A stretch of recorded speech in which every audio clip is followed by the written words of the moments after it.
Apocalipse capítulo 13, vamos ler a partir do verso 1. Vamos ler lentamente, com temor, com reverência, em silêncio, por favor. João é quem está dizendo aqui, quem está falando. Vi emergir do mar uma besta que tinha 10 chifres e 7 cabeças, e sobre os chifres 10 diademas, ou coroas, e sobre as cabeças nomes de blasfêmia. A besta que vi era semelhante ao leopardo, com pés como de urso, e boca como de leão. E deu-lhe o dragão o seu poder, o seu trono e grande autoridade. Então vi uma das suas cabeças como golpeada de morte, mas essa ferida mortal foi curada. E toda a terra se maravilhou seguindo a besta, e adoraram o dragão, porque deu a sua autoridade à besta. Também adoraram a besta, dizendo: quem é semelhante à besta? Quem pode pelejar contra ela? Foi-lhe dada uma boca que proferia arrogâncias e blasfêmias, e autoridade para agir 42 meses. E abriu a boca em blasfêmias contra Deus, para lhe difamar o nome, e difamar o tabernáculo, a saber, os que habitam no céu. Foi-lhe dado também que pelejasse contra os santos e os vencesse. Deu-lhes ainda autoridade sobre cada tribo, povo, língua e nação. E adorá-lo-ão todos os que habitam sobre a terra, aqueles cujos nomes não foram escritos no livro da vida do Cordeiro, que foi morto desde a fundação do mundo. Se alguém tem ouvidos, ouça. Se alguém leva para cativeiro vai. Se alguém matar a espada, necessário é que seja morto a espada. Aqui está a perseverança e a fidelidade dos santos. Vi ainda outra besta emergir da terra, possuía 2 chifres, parecendo cordeiro, mas falava como dragão. Exerce toda a autoridade da primeira besta na sua presença. Faz com que a terra e os seus habitantes adorem a primeira besta, cuja ferida mortal foi curada. Também opera grandes sinais, de maneira que até fogo do céu faz descer a terra diante dos homens. Seduz os que habitam sobre a terra, por causa dos sinais que lhe foi dado executar diante da besta, dizendo aos que habitam sobre a terra, que façam uma imagem à besta, aquela que ferida a espada sobreviveu. E lhe foi dado comunicar fôlego à imagem da besta, para que não só a imagem falasse, como ainda fizesse morrer quantos não adorassem a imagem da besta. A todos os pequenos e os grandes, os ricos e os pobres, os livres e os escravos, faz com que lhes seja dada certa marca sobre a mão direita ou sobre a fronte, para que ninguém possa comprar ou vender, senão aquele que tem a marca, o nome da besta, ou o número do seu nome. Aqui está a sabedoria. Aquele que tem entendimento, calcule o número da besta, pois é número de homem. Ora, esse número é 666. Deixa aberto aí, não feche. Vamos orar. Arruma esse microfone aí, por favor. Pai Santo, diante do seu trono nós nos colocamos, cônscios da sua onisciência, cônscios da sua onipresença, cônscios, sabendo que o Senhor tem assistido o seu povo. Ajuda-nos na difícil interpretação desse texto. E mais ainda, Senhor, ajuda-nos, ser propício a nós, para suportarmos tudo aquilo que está destinado ao seu povo passar. Um grande período de sofrimento e perseguição está por vir. Um momento que em nenhum outro tempo da história a igreja viveu ou passou. Deus, sê conosco, ajuda-nos e seremos ajudados, salva-nos e seremos salvos, quebranta-nos e seremos quebrantados.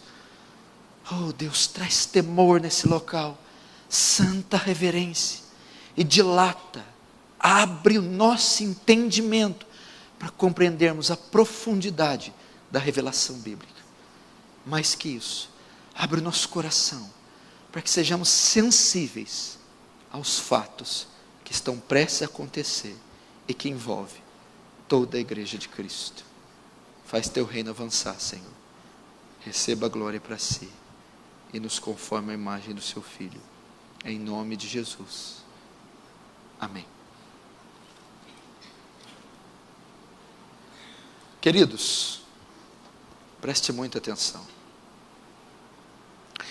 Nós estamos diante de um dos textos mais difíceis, daquele que é chamado um dos livros mais difíceis, o Apocalipse. É um dos livros mais difíceis de ser interpretados. E nós estamos diante de um dos seus capítulos mais difíceis de serem interpretados. O Apocalipse, capítulo 13. Nós somos um povo distinto dos outros, e nós gozamos de algumas prerrogativas que nem o outro talvez tem. Nós, quando abrimos este livro, nós temos, através das suas informações, a capacidade de antever o futuro, a capacidade de prever o futuro. Isso já poderia ser para você por demais empolgante. Isso já poderia fazer você estremecer todo o seu corpo, os seus joelhos, e cair prostrado. Porque quando abrimos esse livro, podemos dar uma espiada no futuro e ver o que vai acontecer.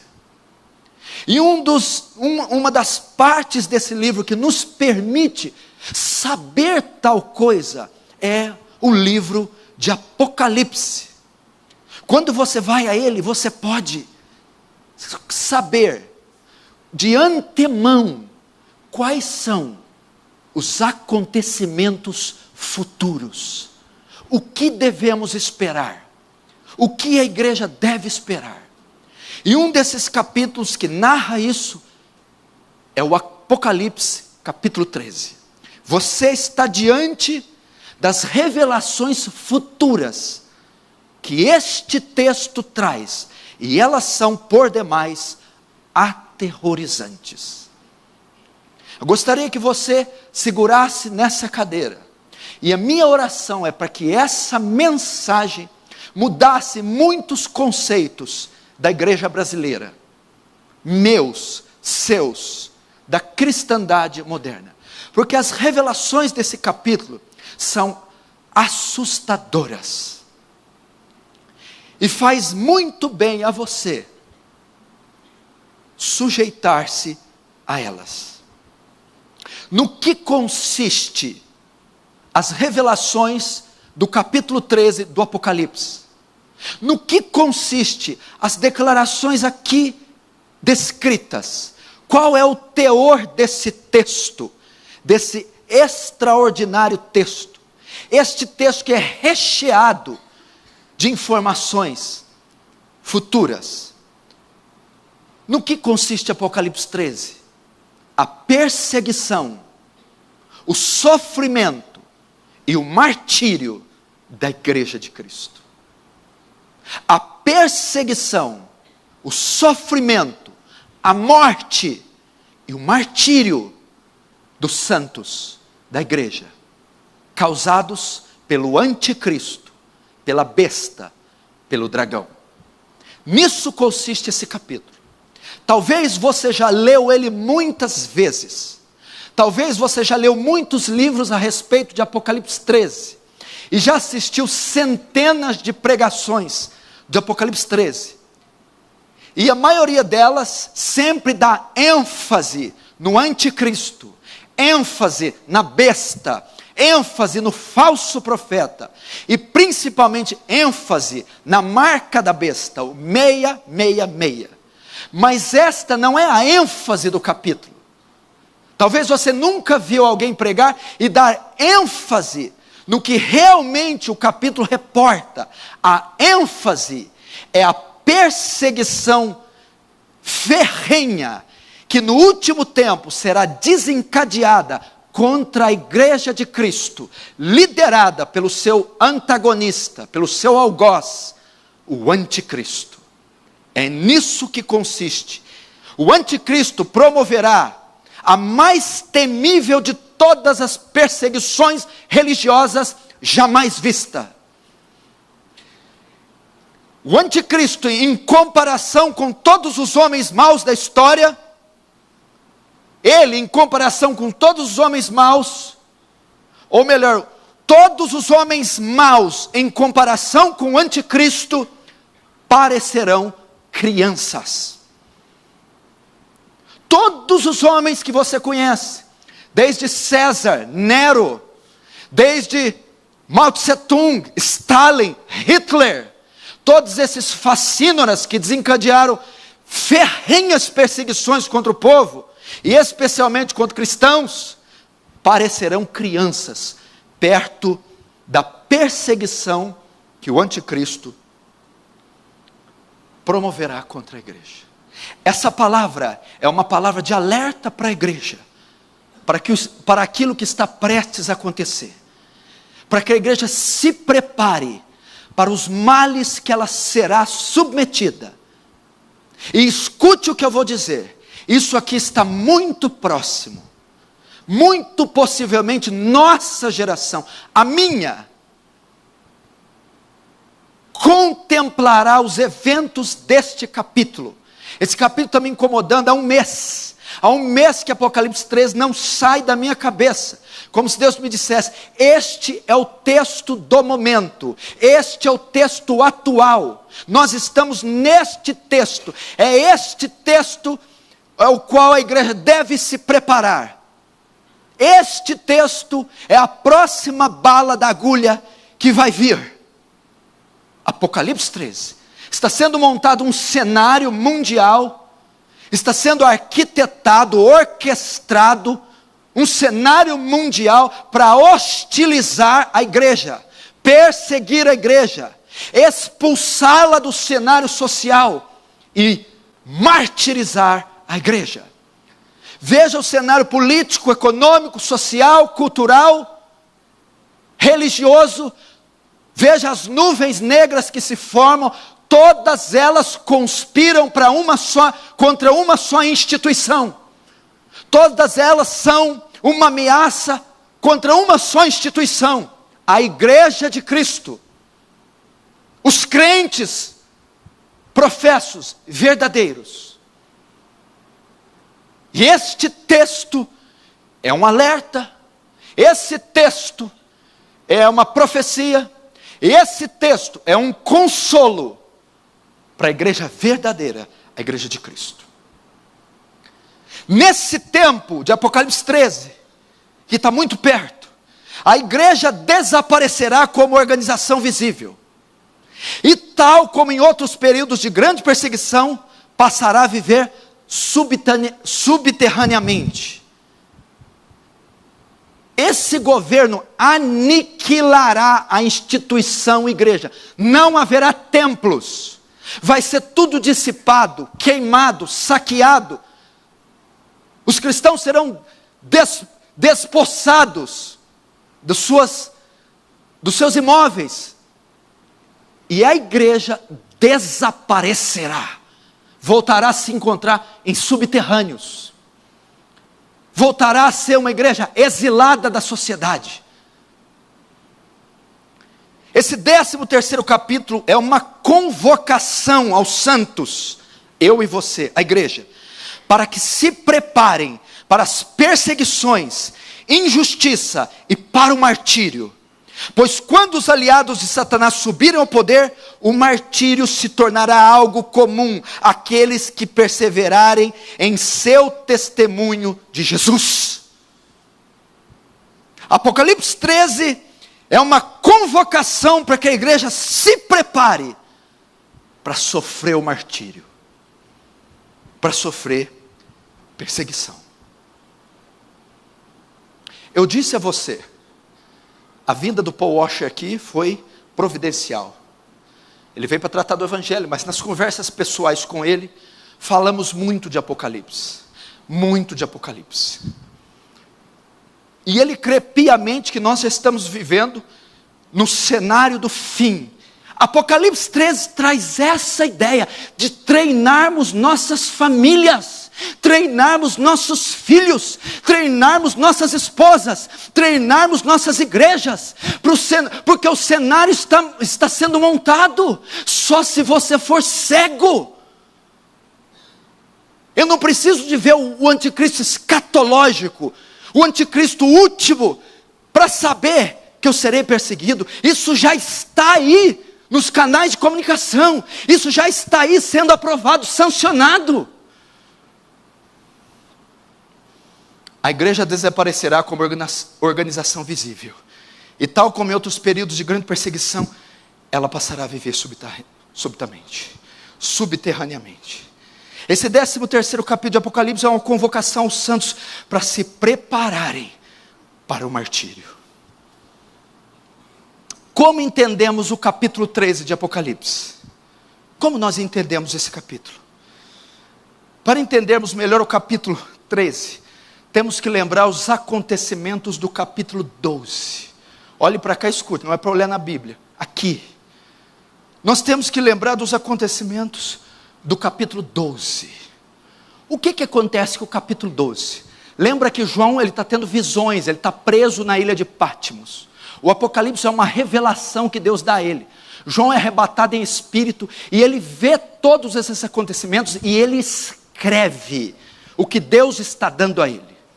No capítulo 12 ele tem a visão de uma mulher, muito bem vestida, com uma coroa de 12 estrelas, e o sol e a lua debaixo dos seus pés. Ele vê uma linda visão.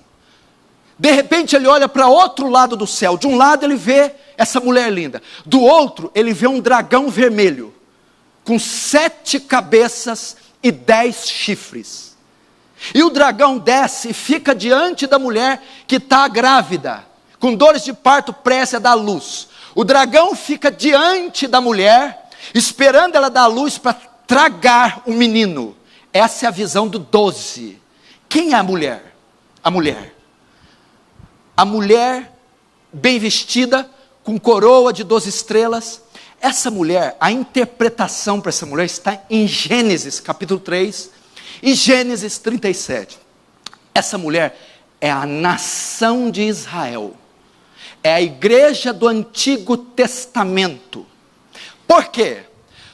Quando Eva cai, preste atenção, quando Eva peca com o pecado original, ali começa a perseguição. Gênesis 3, verso 15.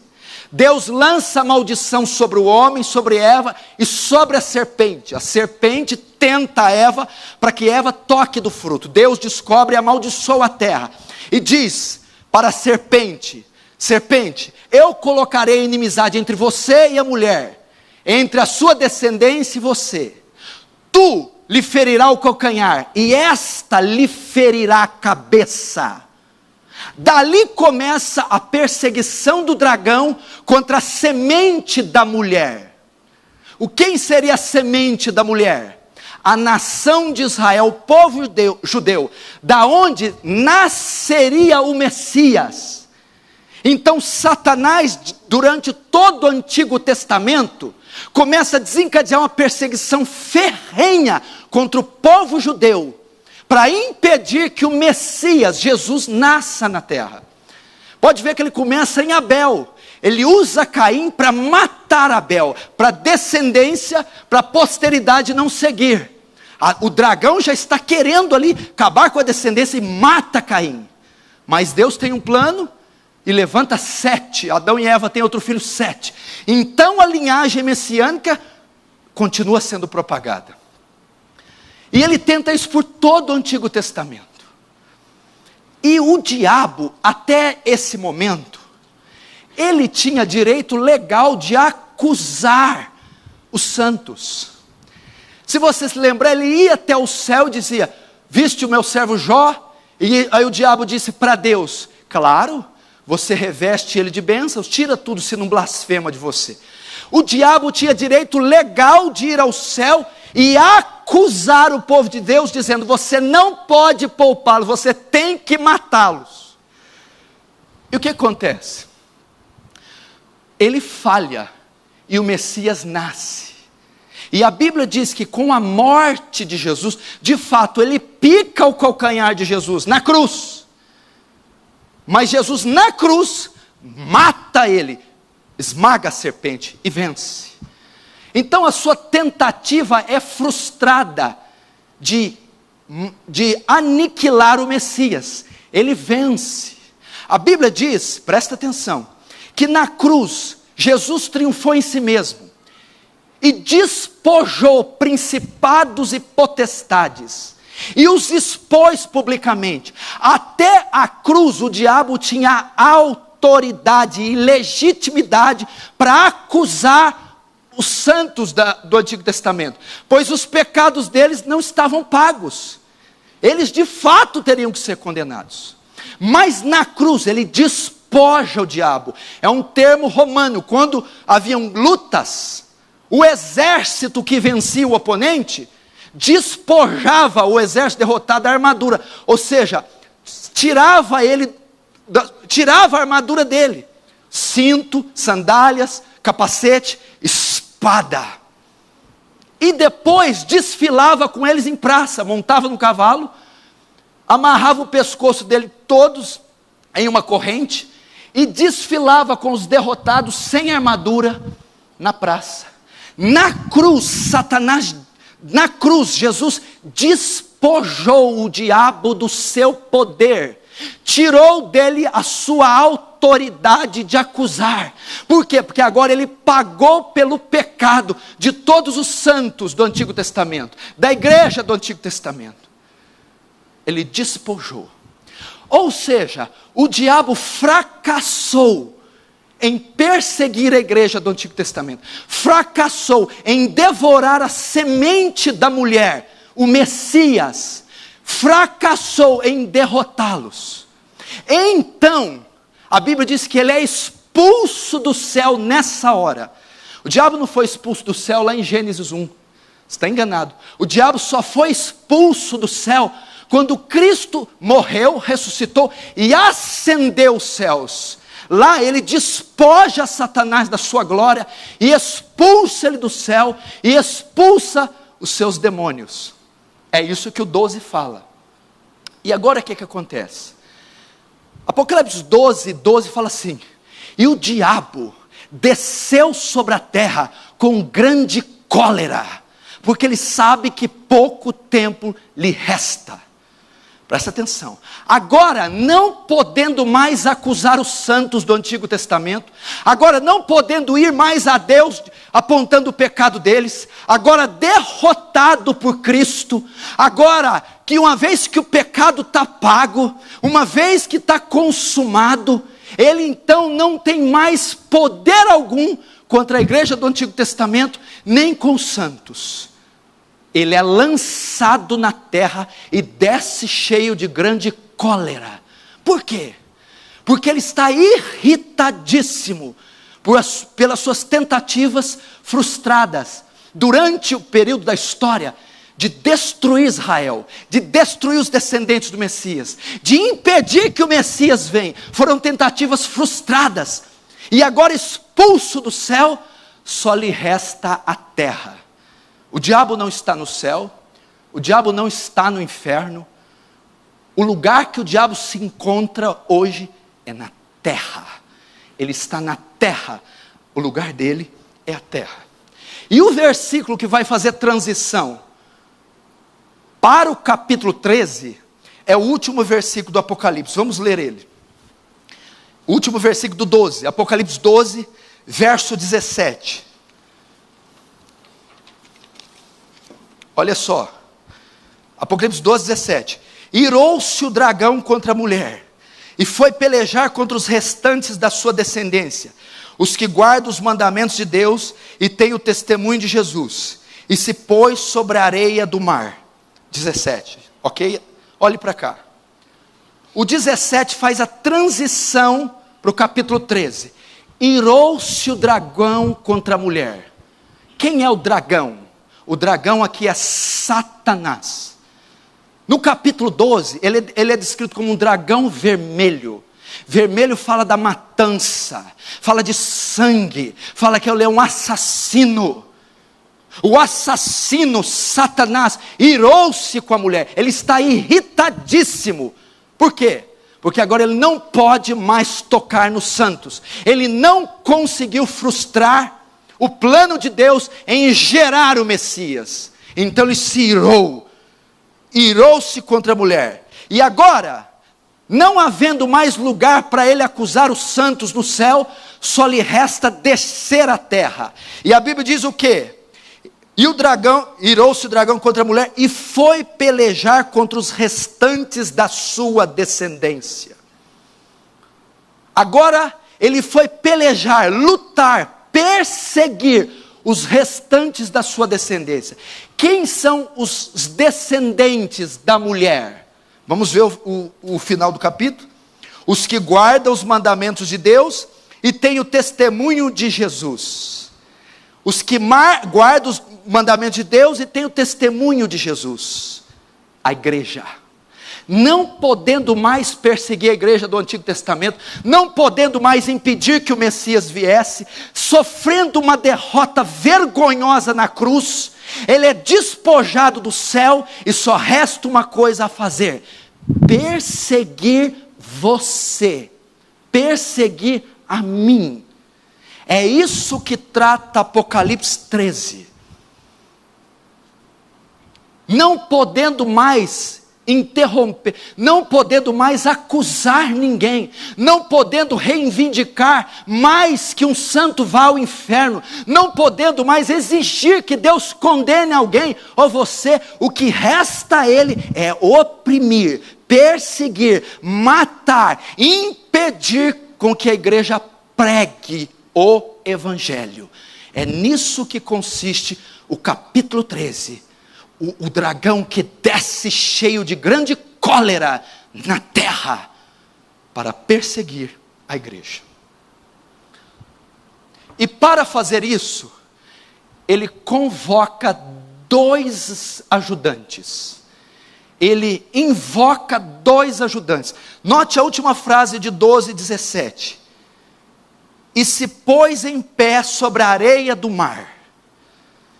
O dragão desceu, ele está na terra.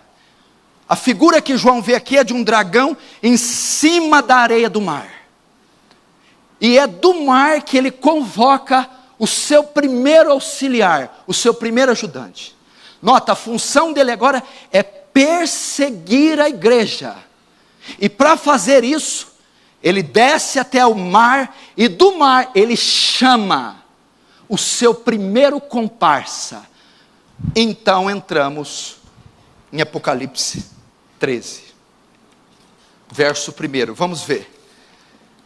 Vi emergir do mar uma besta, que tinha 10 chifres e 7 cabeças, e sobre os chifres 10 diademas, e sobre as cabeças nomes de blasfêmia. Notem, João está tendo uma visão, e o primeiro aliado do dragão para massacrar a igreja, ele vê emergir, ele vê subir do mar. Se você notar, em Apocalipse 17, o próprio João diz o que é o mar. A mulher que está sentada sobre o mar. O mar são povos, multidões, nações. O seu primeiro aliado virá das nações, virá do mundo. Esta besta virá das nações. Vi emergir, levantar-se, erguer-se do mar. O que ele viu? Viu emergir do mar uma besta. A palavra grega para besta aqui é terion, uma fera, um monstro, um animal monstruoso. Essa é a ideia que João quer passar. Eu vi uma fera, um ser terrível, um monstro, algo que causa pavor, medo, algo que mata, é a ideia dele. Uma besta, que tinha 10 chifres, 7 cabeças. Chifre na Bíblia fala de poder. Cabeças, aqui, as cabeças falam de federações, nações, países. Ele está dizendo que essa besta virá das nações, com os 10 chifres, com todo o seu poder. Ele está vendo ali, ele está querendo mostrar, quando ele vê aquela exuberância, nota que ele está vendo só a cabeça, a besta está subindo, ele não viu o corpo ainda, ele só enxergou a cabeça e os chifres. Ela tem 10 chifres e 7 cabeças. A ideia aqui do autor é mostrar a glória desse animal, o poder, a potencialização das nações, o poder que esse monstro tem para destruir. Chifre fala de poder, cabeças fala da potencialização dos governos. Governos confederados, nações confederadas com todo o seu poder.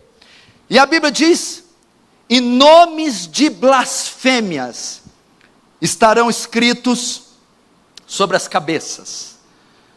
Nomes de blasfêmias.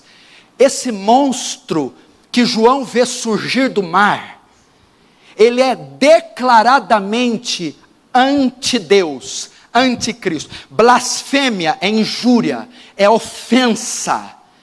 Ele será, esse monstro será declaradamente anti-Deus, declaradamente anticristo. Será um monstro que combaterá contra tudo que é de Deus. É como se ele tivesse um slogan, um epíteto carregado com ele. Fora tudo que é de Deus. Ele declarará oposição a Deus, a fé cristã e a sua palavra. Esse é o monstro. É isso que quer dizer o que ele está vendo. O monstro besta surge das nações. Tem 10 chifres, poder, 7 cabeças, nações confederadas, nomes de blasfêmias, ante Deus. Ele está nos mostrando a glória desse monstro. Agora João começa a ver o restante do corpo. Ele está saindo do mar, a besta. Agora vê o restante da forma dessa besta. Verso 2. A besta que vi era semelhante a leopardo, com pés como de urso, e boca como de leão.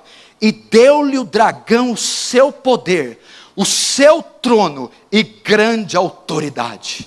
Veja que animal terrível que ele está vendo. Primeiro a cabeça, 7 cabeças, 10 chifres e nomes de blasfêmias. Agora ele vê o corpo do animal. Ele vê 3 tipos de animais no mesmo monstro. A besta que vi, o monstro que vi, parecia com leopardo, tinha pés de ursos e boca como de leão. Como identificar isso? O que João está querendo dizer com um monstro desse? Por que ele se parece com o leopardo? Por que ele tem pés de urso? E por que ele tem a boca de leão? A chave interpretativa de Apocalipse 13. É importante você saber que Apocalipse foi escrito de forma alegórica, não é literal. Quando você vê monstros, espadas, dragões, não são dragões literais, espadas literais. É alegórico isso aqui. E a chave para interpretar o Apocalipse é o Antigo Testamento. No Antigo Testamento existem passagens que dão luz ao Apocalipse. E para interpretar o Apocalipse 13, a passagem mais adequada é Daniel capítulo 7. Eu vou ler para você aqui. Daniel, ele tem a mesma visão. Presta atenção. João está vendo a besta, o monstro. Esse monstro tem pé de urso, boca de leão e parece com o leopardo. Daniel também tem uma visão. E no capítulo 7, escuta. Falou Daniel e disse: eu estava olhando durante a minha visão da noite, e eis que os 4 ventos do céu agitavam o grande mar. Opa, mar. Da onde saiu a besta de João? Do mar. O grande mar. 4 animais grandes, diferentes uns dos outros, subiam do mar. Daniel vê animais subindo do mar, da mesma maneira que João vê a besta subindo do mar. Como eram os animais que Daniel viu? Verso 4. O primeiro animal era como leão, e tinha asas de águia. Enquanto eu olhava, foram arrancadas as asas. Foi levantando da terra e posto em 2 pés como homem, e foi-lhe dada mente de homem. Verso 5. Ele vai ver o segundo animal. Continuei olhando, e eis que o segundo animal era semelhante ao urso, o qual se levantou sobre um dos seus lados. Na boca, entre os dentes, trazia 3 costelas. Ele dizia: levanta-te e devora muita carne. O segundo animal. Agora o terceiro, verso 6. Depois disso, continuei olhando, e eis aqui outro animal semelhante ao leopardo, e tinha nas costas 4 asas de aves. Tinha também este animal 4 cabeças, e foi-lhe dado domínio. Verso 7, agora o quarto animal. Depois disso, eu, Daniel, continuava olhando nas visões da noite, e eis o quarto animal, terrível, espantoso e sobremodo forte, o qual tinha grandes dentes de ferro. Ele devorava e fazia em pedaços, e pisava aos pés o que sobrava. Era diferente de todos os animais que apareceram antes dele, e tinha 10 chifres. Notou a semelhança? Daniel vê 4 animais. Ele vê um urso, ele vê um leão, ele vê um leopardo, e o último não é identificado, só tem 10 chifres. Daniel vê João vê os 4 mesmos animais de Daniel, só que em um só. Ele vê o corpo de leopardo, com a boca de leão, pés de ursos, e vê os 10 chifres do último animal ferrenho. O que são esses animais que Daniel vê? Para nós sabermos quem é a besta. Que animais são esses? No decorrer da história, nós sabemos que Daniel estava tendo uma visão profética de reinos que viriam. A visão do primeiro animal que Daniel vê, o primeiro animal, o leão, é o Império Babilônico, que esmaga, dilacera, que assassina seus oponentes. O segundo que Daniel vê é um urso, é o Império Medo-Persa, forte, poderoso. O terceiro animal, o leopardo, veloz, é o Império Grego-Macedônio, o Império de Alexandre o Grande. E o quarto animal terrível, com dentes de ferro, é o Império Romano. Os 4 animais que Daniel vê são 4 impérios poderosos que durante o período do Antigo Testamento perseguiram e oprimiram o povo judeu, a igreja do Antigo Testamento. São impérios. Agora, quando João vê essa besta com as 4 características dos animais de Daniel, o que João está vendo? Todos os impérios potencializados em um só. O greco, macedônio, babilônico, medo-persa e o romano, no mesmo governo. A besta do Apocalipse que João vê é um sistema militar, um sistema político, um sistema econômico mundial, como foi o babilônio, como foi o medo-persa, como foi o grego e como foi o Império Romano. Talvez o Império Romano, a mistura dos outros 3, porque foi o império de mais abrangência, de mais poder, mais ferrenho. A besta do Apocalipse, que vem das nações, é uma organização mundial, é um governo totalitário mundial, é poder político associado a poder econômico, a poder militar. E são esses sistemas, são esses impérios que se opõem à igreja, são esses impérios que implantam as suas leis, que ferem a igreja, que ofendem a igreja. Você precisa aprender isso. a convergência de um só império. Qual um dos impérios da época? Notem, para quem João está escrevendo? João, não se esqueça que ele está destinando a carta para os crentes da época. Como era o pano de fundo da época? O grande animal, a grande besta da época, era o Império Romano. O Império Romano massacrava todos que se opunham diante dele. E o Império Romano promovia o culto ao imperador, promovia blasfêmia, promovia heresia e massacrava todos que se opunham, principalmente a igreja. A besta que João vê seria a repetição do Império Romano. Algo semelhante, totalitário, brutal, assassino, ateu, idólatra, que vai arrasar com o povo de Deus. Essa é a besta. Não tem nada a ver com animal, com demonião. Talvez você já ouviu tanto conto de fada. O que será esse dragão com pé de urso, boca de leão, corpo de leopardo, os 10 chifres, 10 cabeças? Querido, está falando de um sistema. Satanás, durante a história, o dragão, ele se infiltra nas águas. Águas que são? Nações, povos. O dragão se infiltra nas águas, se infiltra nas nações, se infiltra na sociedade e faz uso da sociedade, faz uso dos impérios para oprimir a igreja, faz uso da política, faz uso do poder militar, faz uso da mídia secular. Ele se infiltra nesses canais, nesses sistemas, para oprimir o povo de Deus. Quem está nos oprimindo agora? Não é um demônio com cajado, não é uma pessoa, é um sistema que hostiliza nossas famílias, que hostiliza nossos filhos, que nos processa, nos tortura e nos mata. Quem está por trás do sistema? Satanás. Esta é a besta que João vê subindo do mar.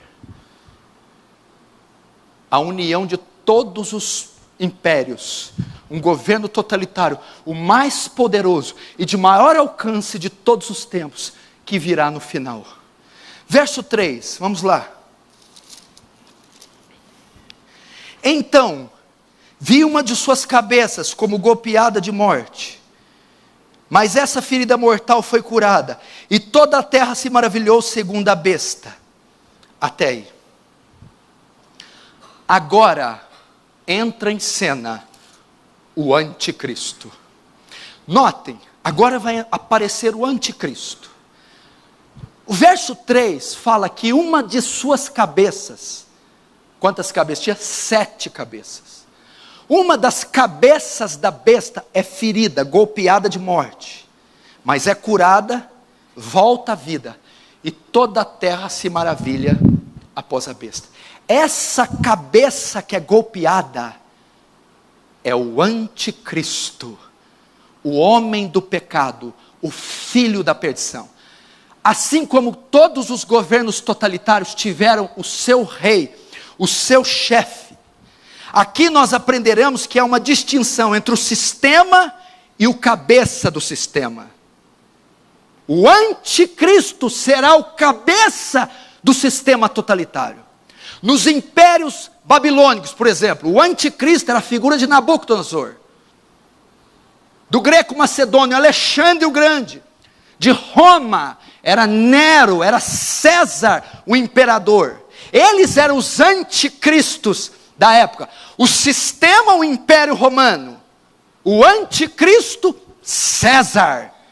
Aqui é a mesma coisa, esse monstro, esse sistema surgirá das nações para governar o mundo e se opor à igreja, mas esse sistema terá um líder único, terá um líder que incitará, que governará o sistema.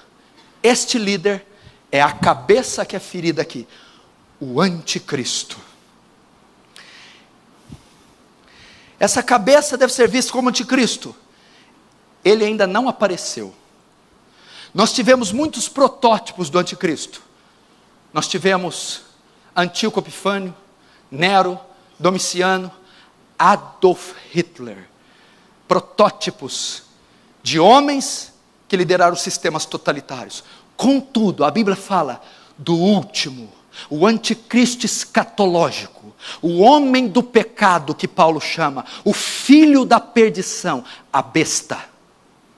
Ele governará o último sistema mundial, o anticristo. Paulo menciona este anticristo, o anticristo escatológico. Eu vou só ler, não abre.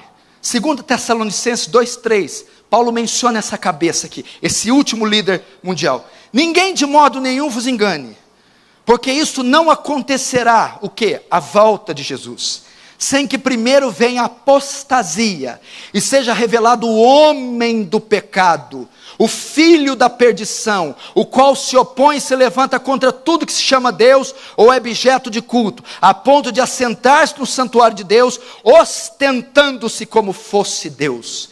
Paulo está dizendo, o fim não acontecerá, Jesus não voltará, sem antes que se manifeste o homem do pecado, o filho da perdição. Paulo fala que será um homem, uma figura humana, um homem. Quem é esse homem? O anticristo.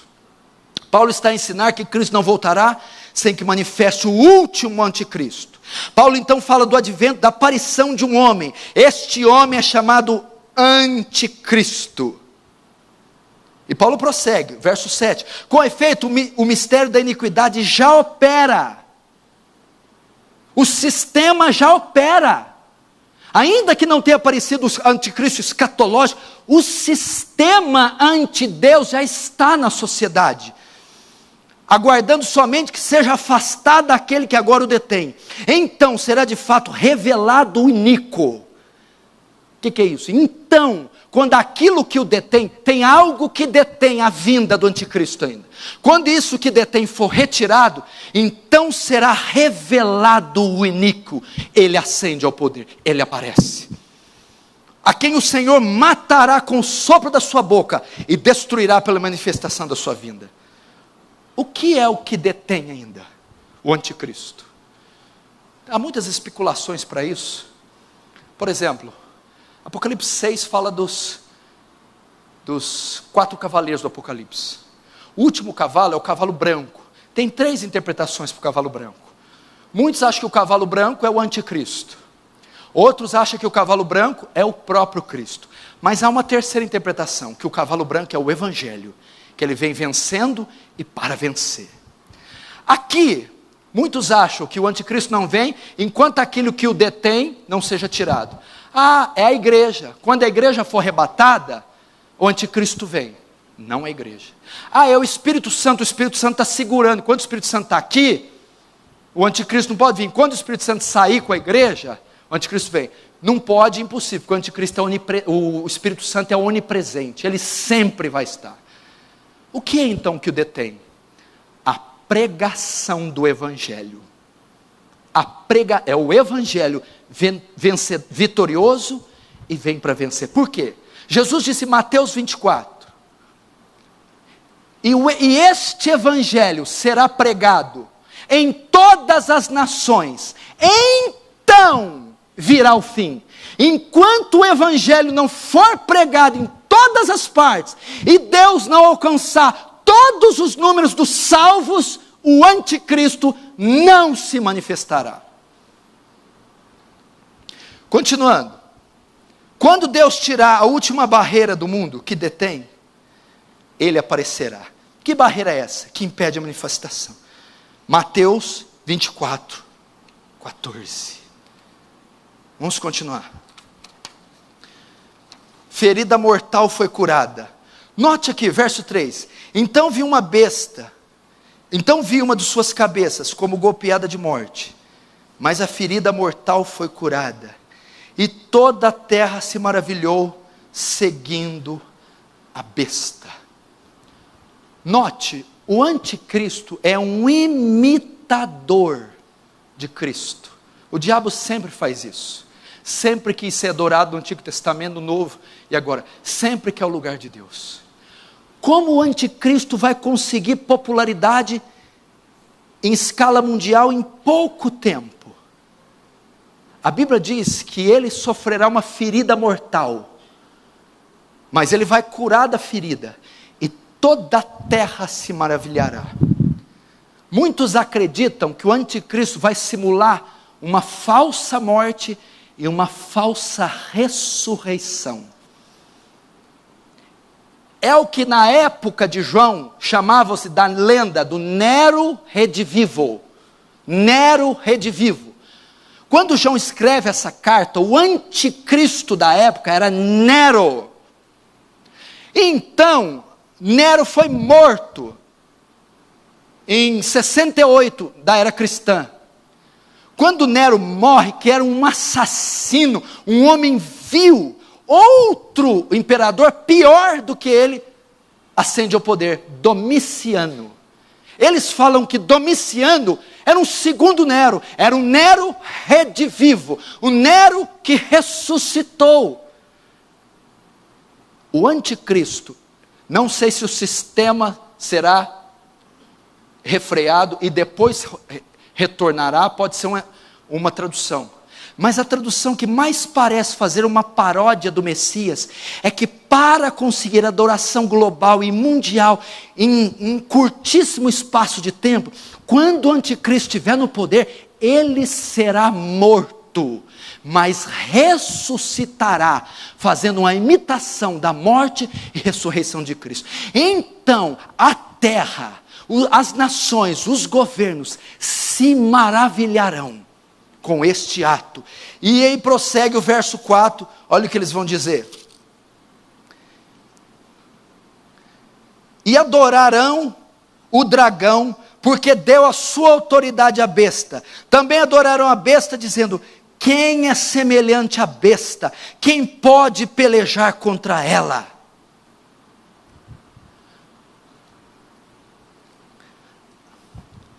A Bíblia diz aqui a fonte do poder da besta.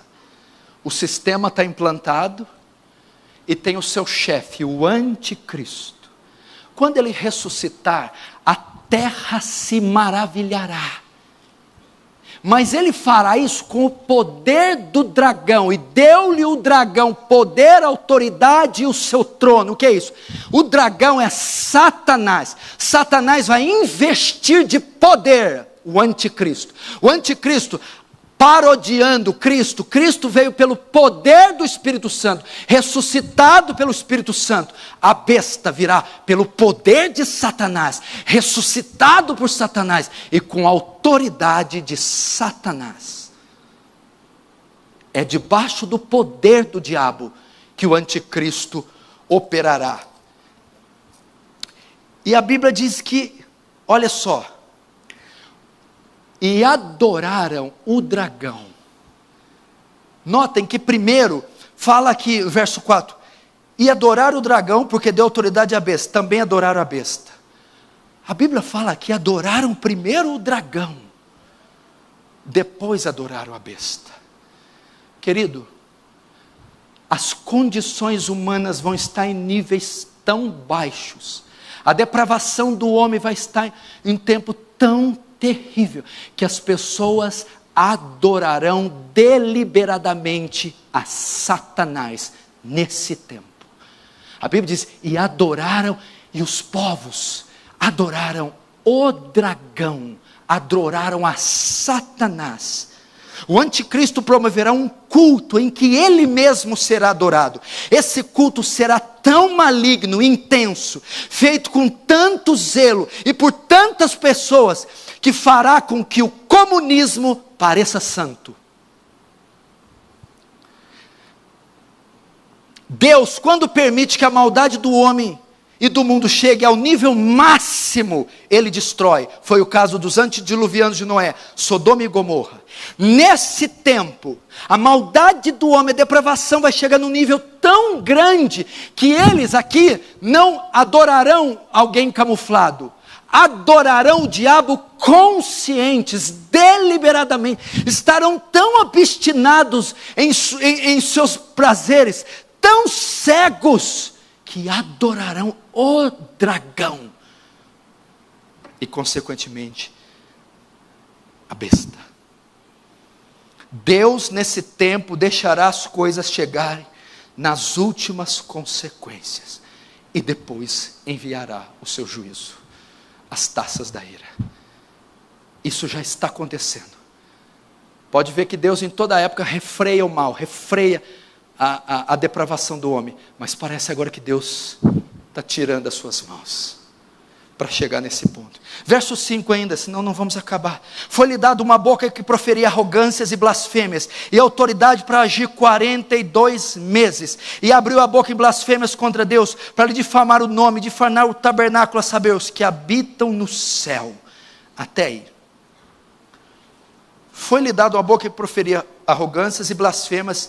Olha só, nesse tempo, vai ser dada autoridade para o anticristo, para que ele haja durante 42 meses.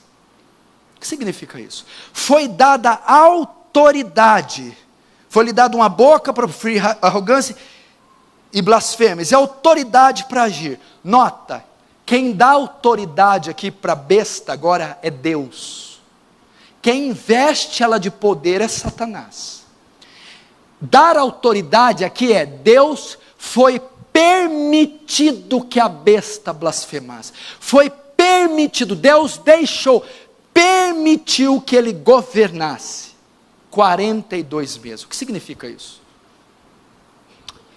Pela linha escatológica que eu estou pregando, nós já estamos na 70ª semana de Daniel. É essa, a 70ª. Nós já estamos.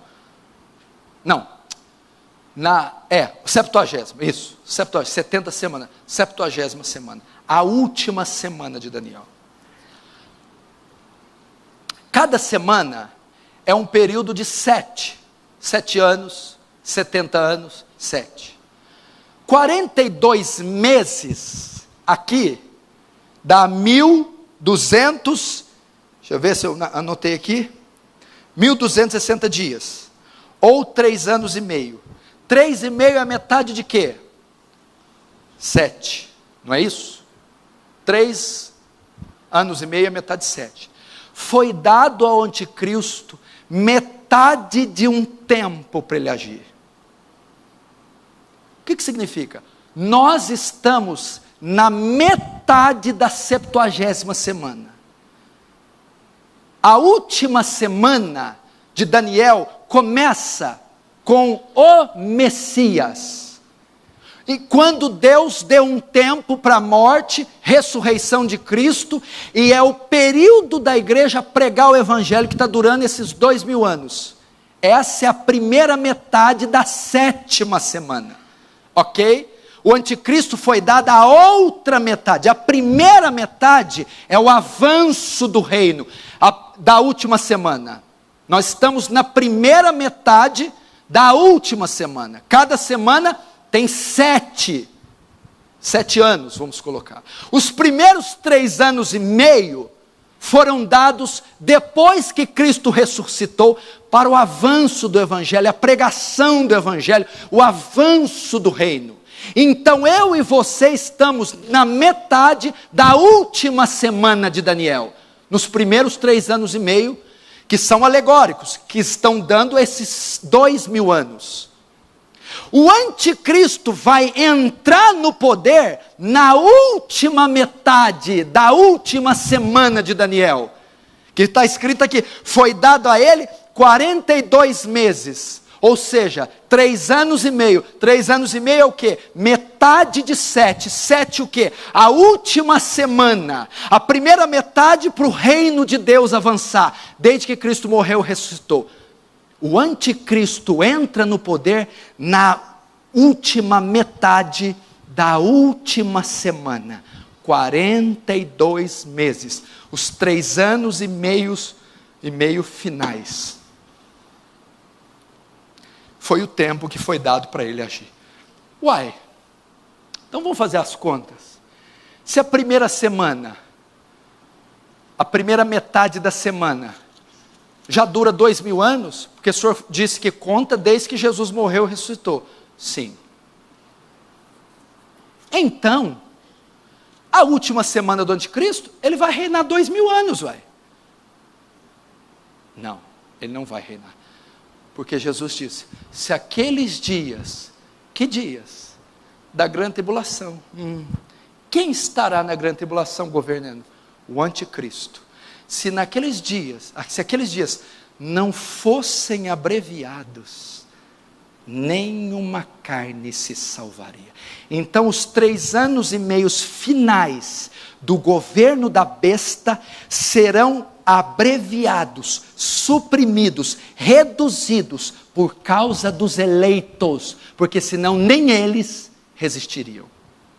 Esse é o tempo com o anticristo. Então preste atenção, você está na última semana de Daniel, e você está na metade da última semana. Falta a metade final da semana final, onde aparecerá o anticristo e onde ele reinará.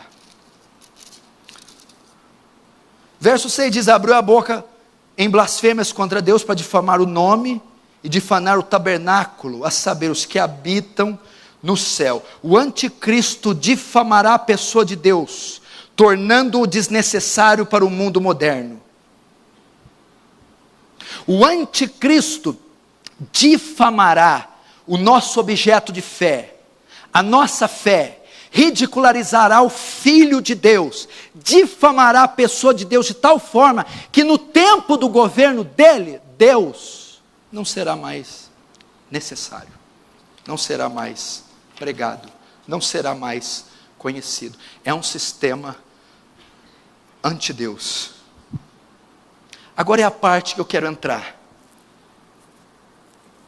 Olhe comigo aqui, o verso 7. Foi-lhe dado também que pelejasse contra os santos e os vencesse. Deu-lhes ainda autoridade sobre cada tribo, povo, língua e nação. E adorá-la-ão todos que habitam sobre a terra, e aqueles cujos nomes não foram escritos no livro da vida do Cordeiro que foi morto desde a fundação do mundo. Se alguém tem ouvidos, ouça. Se alguém leva para cativeiro vai. Se alguém matar a espada, necessário é que seja morto a espada. Aqui está a perseverança e a fidelidade dos santos.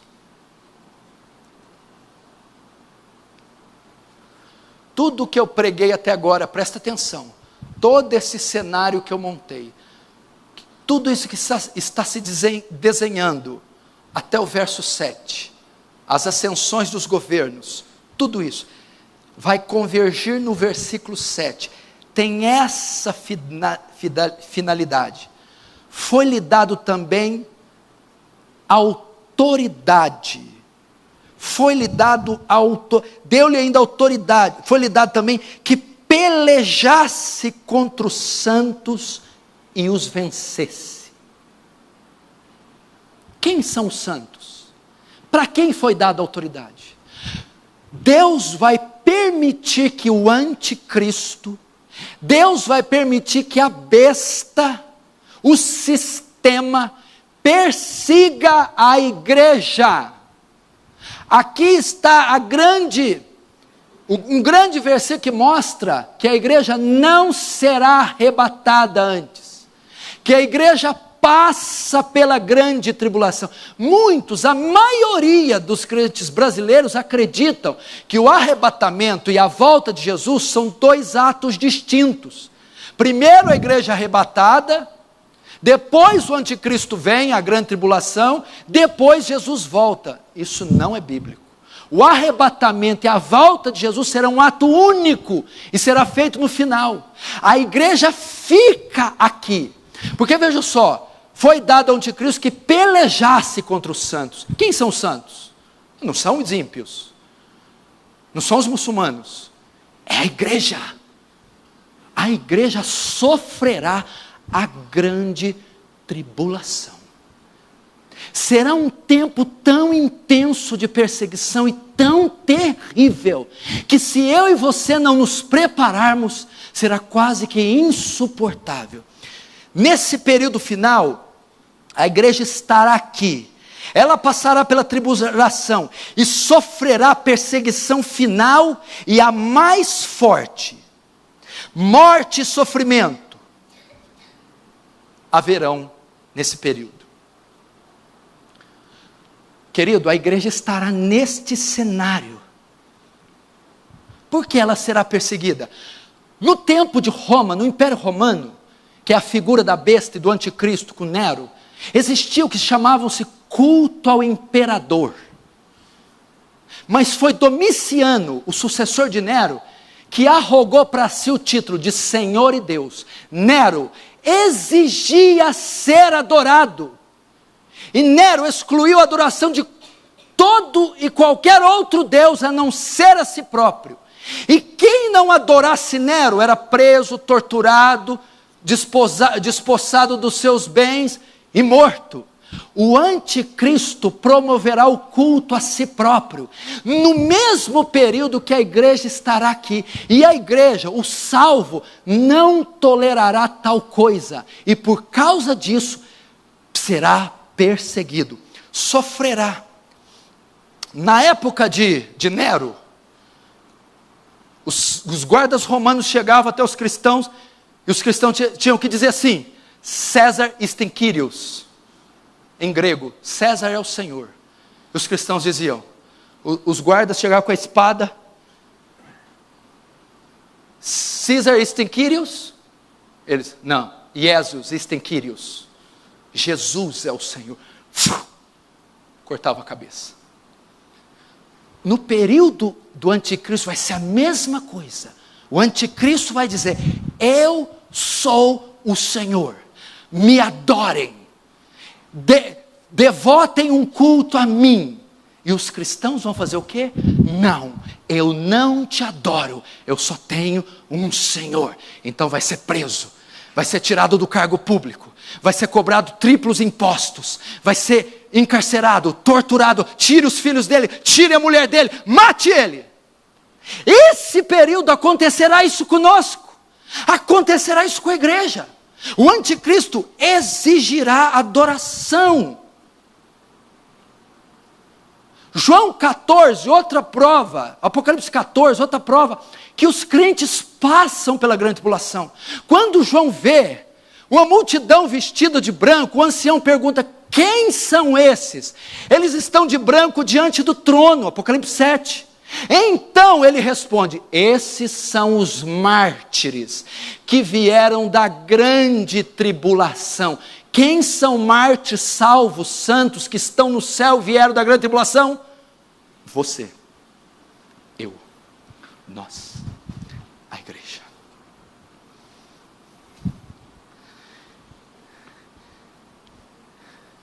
Verso 8: adorarão todos que habitam sobre a terra, aqueles cujos nomes não foram escritos no livro da vida. Enquanto os santos são perseguidos, sofrem mortos, o mundo adora a besta. Olha só, o verso 8 vai mostrar um reconhecimento global da sua autoridade, daquela cabeça da besta, o anticristo. Quem são os que adoram a besta? Aqueles cujos nomes não foram escritos no livro da vida. Ímpios, a falsa religião, os falsos crentes. Isso mostra que os santos não adoraram a besta, pois têm seus nomes escritos no livro da vida, não receberão a marca. Nesse tempo eles provarão que não adoram a besta, nem possuem a sua marca. Como eles provarão? Verso 9: se alguém tem ouvidos, ouça. Se alguém leva para cativeiro vai. Se alguém matar a espada, necessário que seja morta a espada. Aqui está a perseverança e a fidelidade dos santos. Sabe o que João está nos mandando dizer? Como nós vamos mostrar que os nossos nomes estão escritos no livro da vida e adoramos o Senhor? E não adoramos a besta, cujo nome não está escrito no livro da vida. É que nós não negaremos ao Senhor, não adoraremos a besta. E quando via a perseguição, olha o que o texto diz: se alguém leva para cativeiro vai. Se forem pegar você, prender você, torturar você, vai para o cativeiro. Não resista. Se alguém matar a espada, é necessário que seja morto a espada. O que ele está dizendo aqui? Não levantem nenhuma rebelião contra o sistema. Não se oponham ao sistema. Suportem a perseguição. Se forem para a forca, vão para a forca. Se for para o fuzilamento, vão para o fuzilamento. Se for para o cárcere, vai para o cárcere. Porque aqui está a perseverança. É ali que vai diferenciar aqueles que fizerem resistência ao governo da besta, que se rebelarem contra ela, pegarem armas, tentarem se revoltar, mostrarão que os seus nomes não estão escritos no livro da vida. Porque esse tempo não será um tempo ruim só para a igreja. A terra inteira será dominada por uma onda de pavor. Alemães eram perseguidos por Hitler. Russos eram perseguidos por Stalin. Soviéticos também.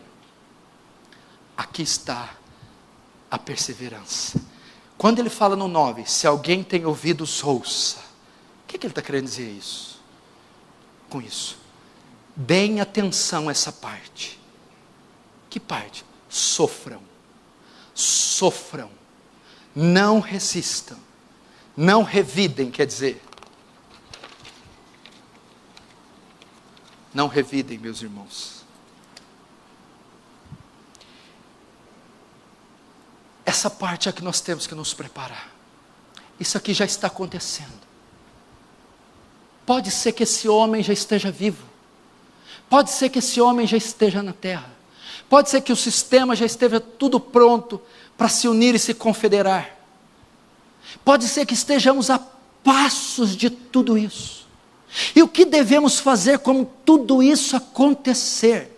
Isso aqui é o miolo do capítulo. Foi dada à besta autoridade para que pelejasse contra os santos. Mas não está dizendo só que pelejasse. Está dizendo assim, foi dada autoridade que pelejasse contra os santos e os vencesse. Eles serão mortos. Eles serão perseguidos. A figura aqui, nós podemos trazer a réplica do Império Romano. Quando César ascende ao poder, Nero, e o sistema implantado, Roma, o que aconteceu com os cristãos? Por não negarem a fé, por não confessar César como Senhor, eles eram tirados dos seus cargos públicos. Eles perdiam seus empregos. Eles tinham que pagar pesados impostos. Eles iam para a cadeia. Eles passavam fome, perdiam suas propriedades, perdiam seus terrenos. Eles iam se refugiar em campos, em vilarejos, iam se reunir em subterrâneos. Quando o anticristo entrar no poder, aquele que não aceitar o seu sinal nem sua marca, será perseguido, perderá o emprego, não conseguirá comprar nem vender, sofrerá. Será um tempo, disse Jesus, de tão grande tribulação, que nem o outro tempo jamais viu ou nem se verá. Veja só, vamos chegar lá. Tenha um pouquinho de paciência, que é muito grande o texto. Verso 11. Vi ainda outra besta emergir da terra, possuía 2 chifres, parecendo o cordeiro, mas falava como o dragão. Exerce toda a autoridade da primeira besta na sua presença. Faz com que a terra e os seus habitantes adorem a primeira besta, cuja ferida mortal foi curada. Também opera grandes sinais, de maneira que até fogo do céu faz descer a terra diante dos homens. Seduz os que habitam sobre a terra por causa dos sinais que ela é dado a executar diante da besta, dizendo aos que habitam sobre a terra que façam uma imagem da besta, aquela que foi ferida à espada e sobreviveu. Até aí. Agora João vê outra besta. Tem 2 bestas aqui. A primeira besta emerge do mar. A segunda besta emerge da terra. Quem é a segunda besta? A segunda besta só tem 2 chifres e tem pele de cordeiro, mas fala como dragão. Se a primeira besta é sistema político e religioso, sistema político e militar, a segunda besta é o sistema religioso. Agora o dragão, Satanás, vai chamar o seu segundo ajudante, o poder religioso, se unindo com o poder político econômico, para que ambos se oponham e massacrem o testemunho de Cristo na terra. Poder político, poder religioso, Roma papal, o islamismo, a falsa igreja contemporânea, o anticristo, a besta, no seu governo mundial, contará com apoio religioso. Pode ser a Igreja Católica Romana Papal, pode ser o Estado Islâmico, o islamismo, pode ser a igreja apóstata que está aí, que só professa fé em Mamon, no Deus da prosperidade. Muitos falsos crentes adorarão a besta e nem saberão. Muitos falsos crentes darão apoio, estarão integrados nesse sistema e não saberão. Ela chama da terra. Por que 2 chifres? É como o cordeiro, o bode, o cordeiro, a ovelha só tem 2 chifres. Pele, parecerá cristão, mas fala como dragão. É inspirado pelo dragão, atua no poder do dragão. Quem é o dragão? Satanás. Satanás evocará naquele tempo o sistema religioso. Ele já está operando. Poder político, econômico e militar, junto com poder religioso, se unindo para governar o mundo e massacrar a igreja. Mas note, ela tem algo estranho aqui ainda. Verso 15. E foi dado comunicar fôlego à imagem da besta, para que não só a imagem falasse, quando ainda fizesse morrer, quantos não adorassem a imagem da besta. Até aí. Olha que coisa estranha.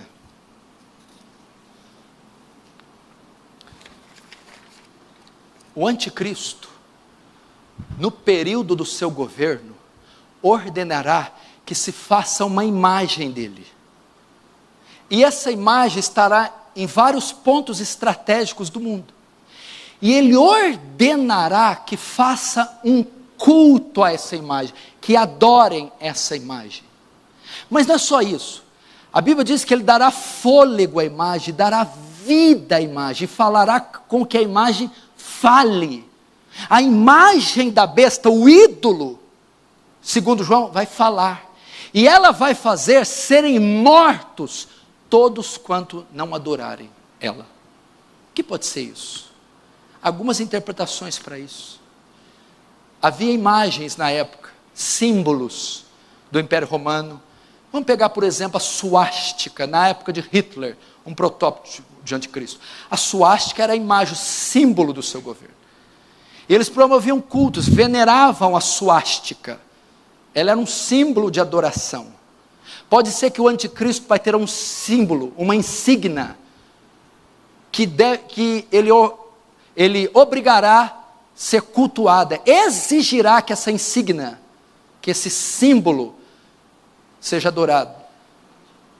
Ou pode ser uma estátua. Lembra de Nabucodonosor? Outro tipo do anticristo.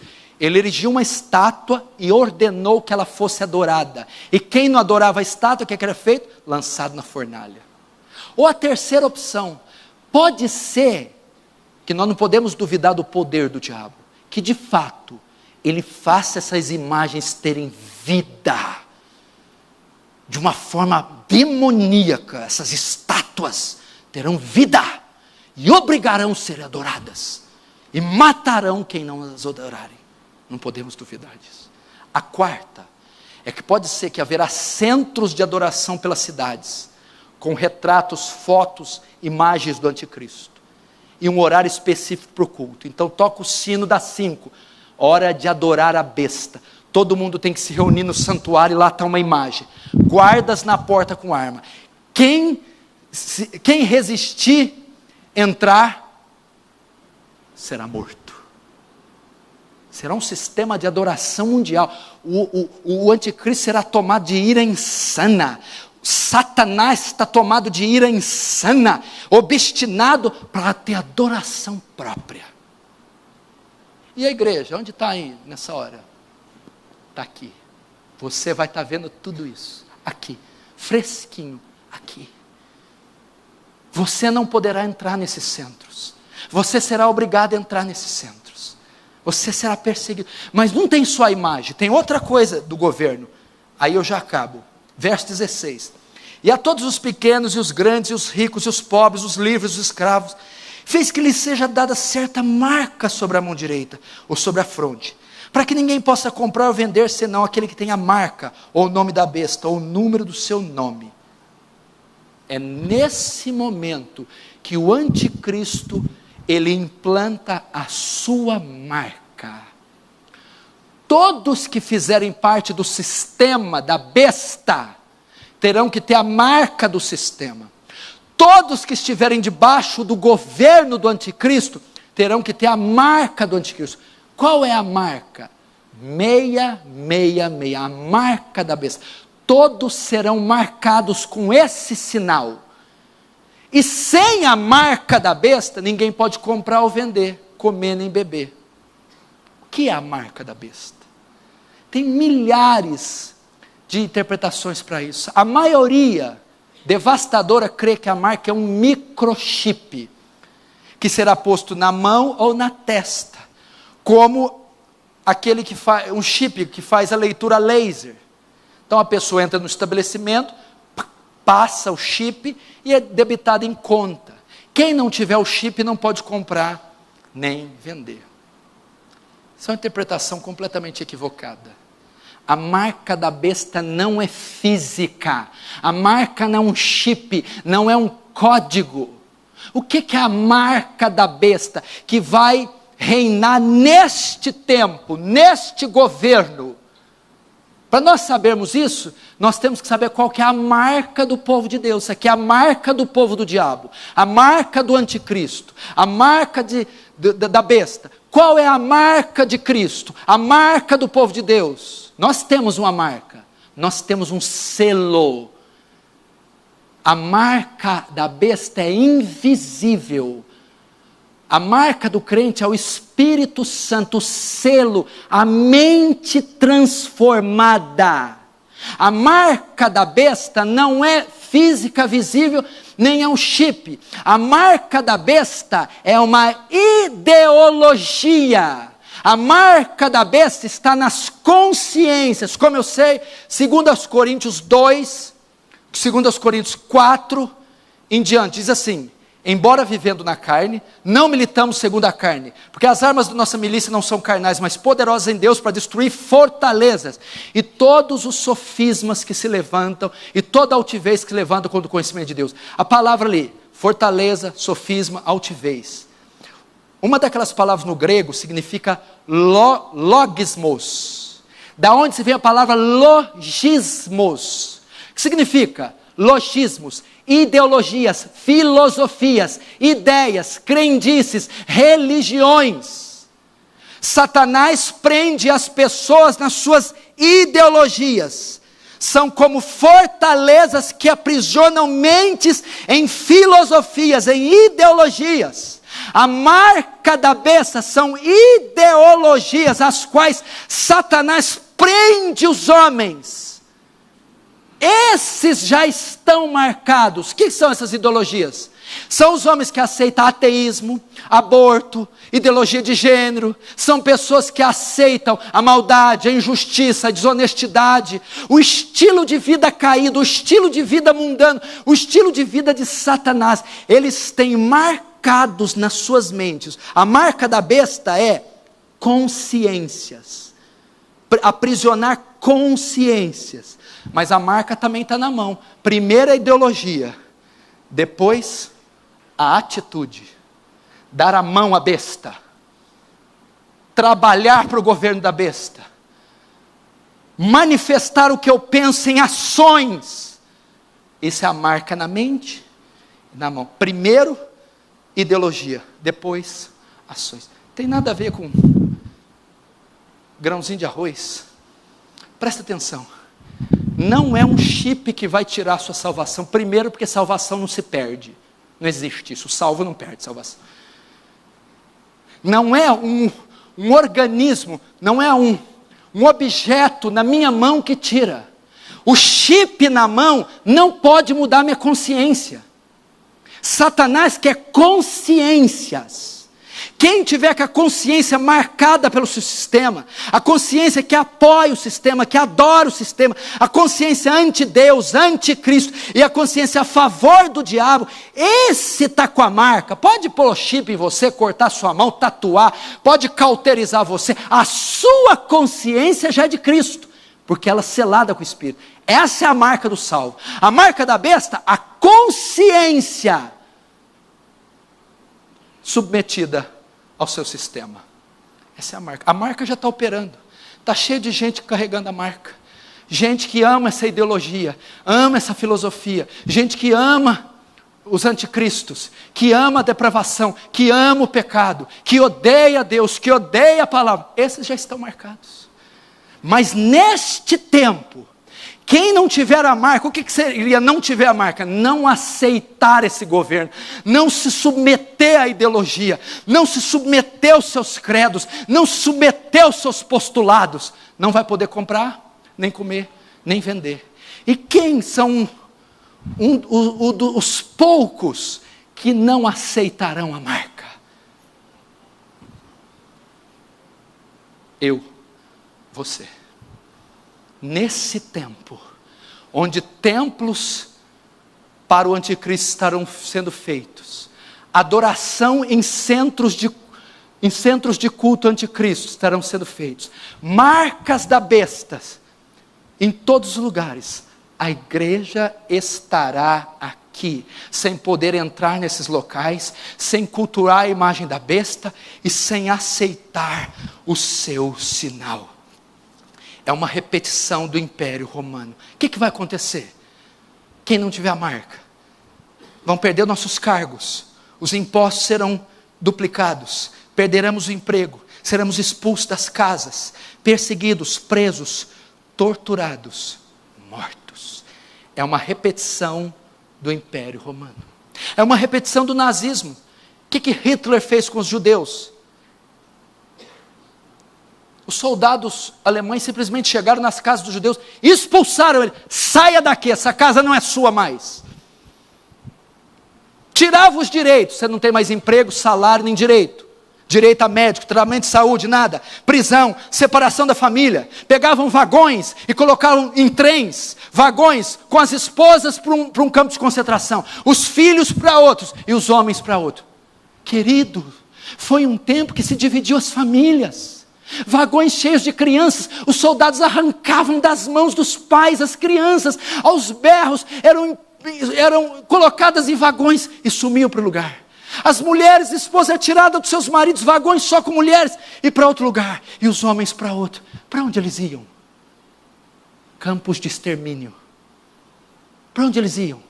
Iam trabalhar até a morte, iam morrer de exaustão, para fazer armas para o Reich, para o exército alemão.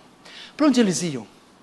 Trabalhos forçados, trabalhos pesados. Eles não tinham saneamento básico, eles não tinham comida decente, eles morriam de frio, de fome, de inanição, de tifo.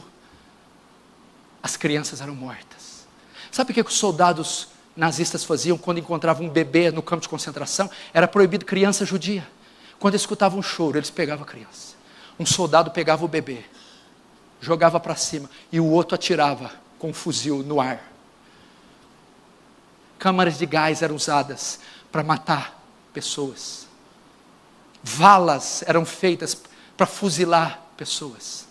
O governo do anticristo fará isso, porque vai ter um povo aqui, vai ter uma instituição que é a pedra no sapato do anticristo. Enquanto está tudo indo bem, todos se maravilhando com a besta fazendo sinal e fogo descer do céu, todos adorando, a besta ressuscitando, implantando o seu sistema, a sua marca, criando seus centros de adoração, todos adorando. Tem uma instituição ali que vai se opor, a igreja.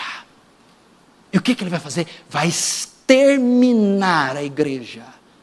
Vai ter-se, querido, é um tempo que nós não teremos emprego, não teremos tratamento médico, não teremos assistência hospitalar, não teremos casa, não teremos comida. Eles nos expulsaram dos nossos imóveis. Vai voltar a época da igreja subterrânea, pessoas se escondendo em bueiros. indo para campos, para montes, para cavernas, ficando refugiado. Este tempo está chegando. É a grande tribulação, pastor. Eu não creio que a igreja passa a tribulação. A tribulação é juízo, não. A palavra tribulação é teste, prova. Não tem por que Deus provar os ímpios. Provação é só crente que passa. As taças da ira são para os ímpios. As taças da ira sobre a besta, o falso profeta e o anticristo. A grande tribulação é para a igreja. Mas o que é a grande tribulação? A grande tribulação, ela será liderada pelo anticristo e o falso profeta. Poder militar, poder político, poder religioso, sendo guiado por um ditador facínora que tem só um objetivo: matar o povo de Deus. Onde nós estaremos? Onde você estará? O que você estará fazendo?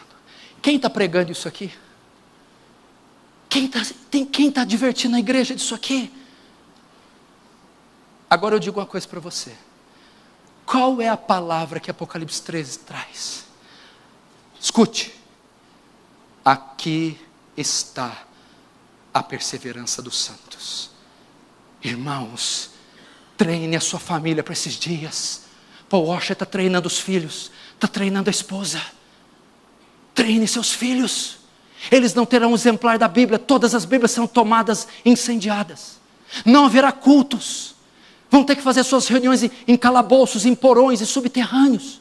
Se você não leu a Bíblia agora, não é naquele tempo que você vai ler. Richard Humbert, quando foi preso pelo comunismo, ficou 14 anos preso. Ele não tinha uma Bíblia. Ele ficou 14 anos sem pegar uma Bíblia. Sabe o que ele fazia? Ficava recitando os versículos que ele decorou, para ele não esquecer. Tudo que ele tinha era a palavra que ele tinha decorado. Se você não lê Bíblia hoje, você não vai ler naqueles dias. Se você não ora hoje, não vai orar naqueles dias. Sabe o que vai acontecer? Aqui, o joio vai ser separado do trigo. O crente morno, fraco, o falso crente, não tem condição de suportar tal coisa.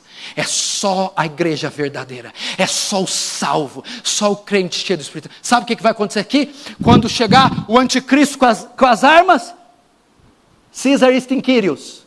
Você vai dizer, Caesar est in Kyrios. Você não vai ter condição de dizer, Jesus est in Kyrios. Jesus é o Senhor.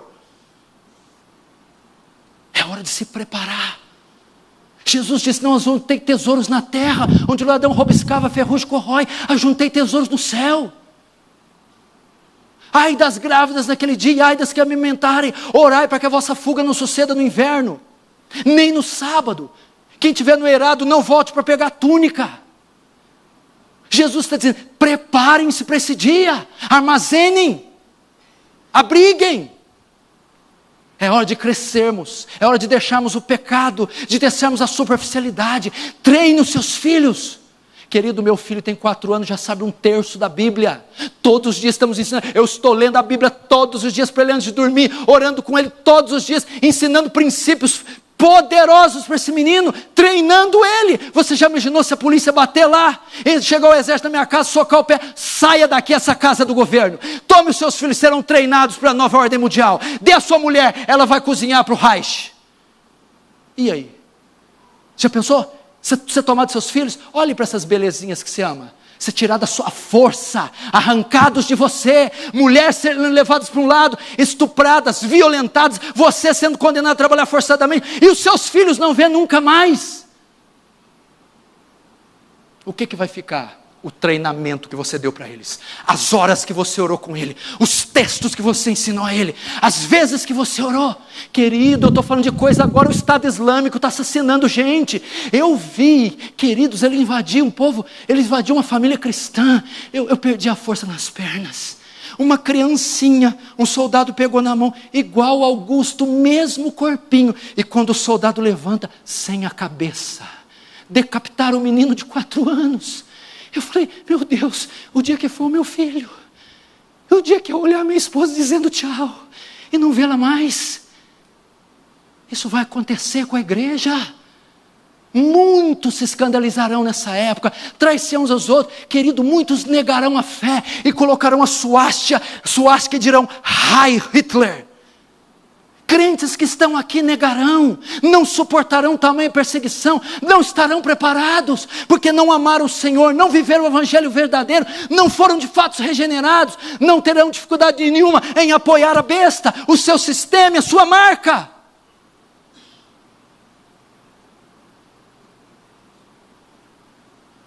Como você está preparando seus filhos, sua esposa, o seu lar? Domingo passado o José Bento falou comigo. Olha a sacada, o insight que ele teve.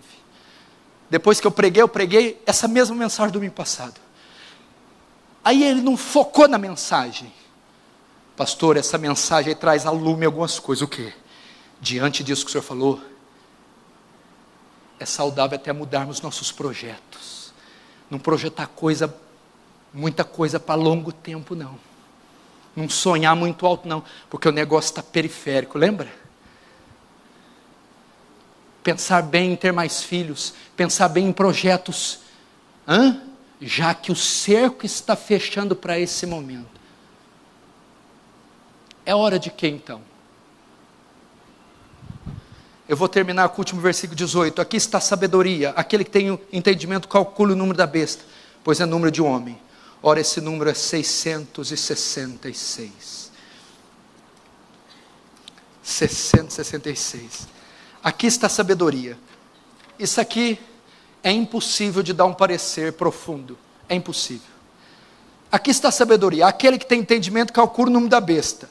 Olha só o que quer dizer. O nome do anticristo está codificado em números, que somados chegam a 666. Quem conseguir calcular esse nome, reconhecerá o anticristo. Esses números somados, o nome de Hitler somado dá 666. O nome de Nero somado dá 666. Ou seja, se você tem sabedoria e consegue calcular o número da besta, você identifica o anticristo. Porque o nome do anticristo, codificado em números, dá 666. É isso. João provavelmente está usando gematria, que é transformar as letras em números, que chega no 666. Então é mais ou menos isso. O anticristo é aquele que, enumerando o seu nome, colocando o seu nome em números, convergirá no número 666. Leandro, pode preparar aí. E adorarão a besta todos aqueles, escute, olhe para mim, que não tiveram os seus livros, os seus nomes escritos no livro da vida. O que está querendo dizer? Que todos aqueles que têm seu nome escrito no livro da vida não adorarão a besta, não receberão sua marca, não adorarão sua imagem. Tá, ok, ótimo. E quanto à perseguição? Todos aqueles que têm o seu nome escrito no livro da vida suportarão a perseguição.